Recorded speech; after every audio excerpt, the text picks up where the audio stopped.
अस्सलामुअलैकुम दोस्तों, उम्मीद करता हूँ आप सभी दोस्त खैरियत से होंगे और मैं दुआ को हूँ अल्लाह पाक आप सभी दोस्तों को हिफाजत में रखे। एक फीमेल ने 5 ईगल चला है दोस्तों, देखने की कोशिश करते हैं अपनी पहली हांडी में जिसके अंदर माशाल्लाह से 5 एग ले किए थे फीमेल ने। तो हम उसका रिजल्ट देखते हैं कि आया माशाल्लाह अभी क्या हुआ।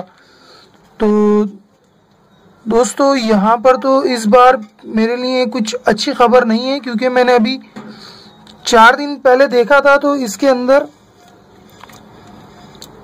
3 बच्चे निकल चुके थे और चौथा बेबी निकलने वाला था। तो दोस्तों ये तो मेरे लिए इस बार अच्छी न्यूज़ नहीं है, क्योंकि इसके अंदर एक बेबी मर चुका है, ठीक है, और एक बेबी मेरे पास यहाँ इसमें पड़ा हुआ है। तो दोस्तों इस बार तो कुछ अच्छा रिजल्ट नहीं आया है। क्या पता ये गर्मी के बाइस, क्योंकि दिन के अंदर गर्मी बहुत ज़्यादा हो रही है, शायद इस बाइस बच्चे इसे ज़ाया कर दिए। बेबी ये तकरीबन 5 डेज़ का है, ठीक है, जबकि एक बेबी निकलने वाला था उस दिन। लेकिन अल्हम्दुलिल्लाह अभी 2 बेबीज मुझे नज़र आ रहे हैं, ठीक है, जो कि सेट हैं, ठीक है।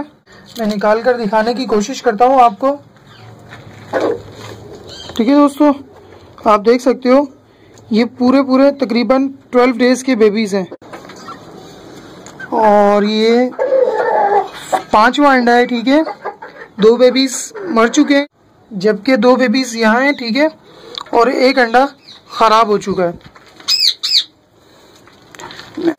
क्योंकि अब गर्मी भी हो रही है, ठीक है, दिन के अंदर बेतहाशा गर्मी बढ़ रही है यहाँ। इस बार के ये इस फीमेल ने जो इसके 2 बेबीज़ बाकी हैं, ये अल्लाह करे ये उनको नुकसान ना पहुंचाए। मालूम नहीं गर्मी के बाइस शायद बेबीज़ एक्सपायर हो गए। तो इस सीज़न के स्टार्ट में मुझे अभी जो हांडी झांकी है मैंने, ठीक है, जिसके अंदर 5 एग ले किए हुए थे मेरी फीमेल ने दोस्तों, उसने अपने 2 बेबीज़ एक्सपायर कर दिए, ठीक है, शायद ये गर्मी के बाइस मर गए, ठीक है।